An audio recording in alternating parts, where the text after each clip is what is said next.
Would you please do the honours and introduce who we've got? So this is my family. It's my husband, Lee, the eldest, Sophie, Ellie's on the end, and the youngest, Tiana, in the middle there. And we have to add as well, when you all became the one family, there were already children in the family. Lee, you had your own children? Yeah, I had 2 boys and a girl as well. Right, Yeah. OK. So you already had stepchildren. It's lovely here when you say, let me introduce you to the family, because you're very much a close family, and always were, really, weren't you, Sophie? You know, with your auntie. Yeah, you I used to stay over all the time with my mum and stuff. Yeah. We're so sorry what happened to your mum. Can we say that first? Condolences to all of you. It was a terrible, terrible thing. I'm sure there's not a day goes by you don't think of your mum. It was 5 years ago we're talking about here. I have to say, Samantha, from your point of view, I would just like to applaud you straight away, because we all would like to think we would do exactly the same, but I don't know how many people actually would. People would like to think they would do the same. What would the alternative have been if you hadn't have done what you did? Well, there were like a couple of other family members who were putting their names forward, but I don't know whether they would have been able to accommodate. Who knows, they could have gone into care, they could have been separated, but we would never let that happen as a family, and I don't think other families would either, to be honest. Had you and your sister Karina ever discussed, you know, you do that sometimes with friends and family, don't you? Like, oh, if anything ever happened to us, what would happen to the children? Had you ever said to each other, well, we'll look after it? Because we couldn't preempt what could have happened, so we didn't know what was going to happen, and it was just like a natural progression, because we spent so much time together anyway, and they stayed over my house a lot. It was just kind of a natural thing to happen. And Lee, had you got a say in this? Otherwise, there was no really anything to say about. As soon as it happened, there was no other option except for them to come and live with us. You did have to get that legally drawn up quite quickly, didn't you? Because your concern was if you didn't, the girls could have gone into temporary care. Well, they did hold him in hospital for a couple of days until I could get an order to get him out to the hospital, because I didn't have PR. I couldn't have taken him out of the hospital without an order, so... I mean, Ellie, I know this is, 5 years ago now, but did you know that your auntie would be there for you? Did you feel that she would step up and take you girls in and look after you? Well, I was just like trying to...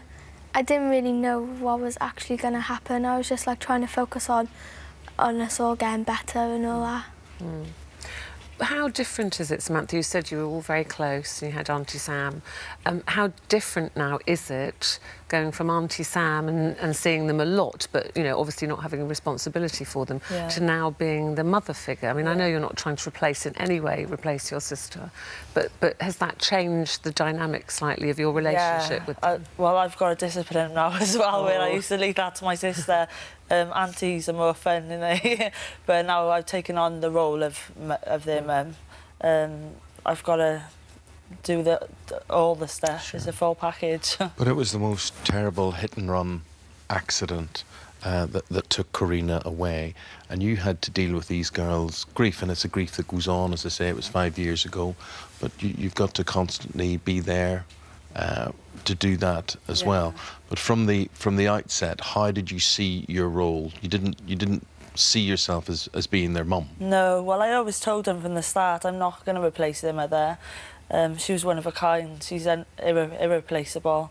So I always told them, I'm your auntie. I'm going to take on the role as your mum to do the stuff and love and care for you like your mother would have. But in doing that, you gave up your own dreams and ambitions of being a mother. Yeah. Well, we were saving up for Lee to have a reversal. You've had a vasectomy, yeah. We were saving up for that.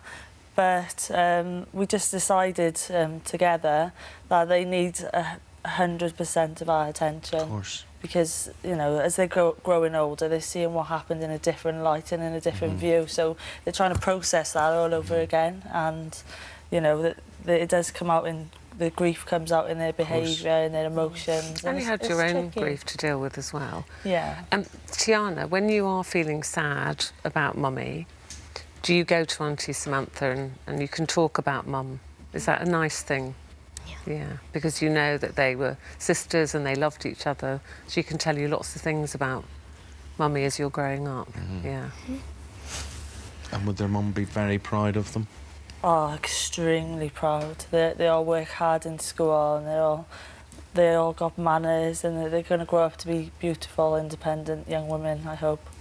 Oh, I'm sure your mum would be extremely And proud. you're a great example, obviously, to them all.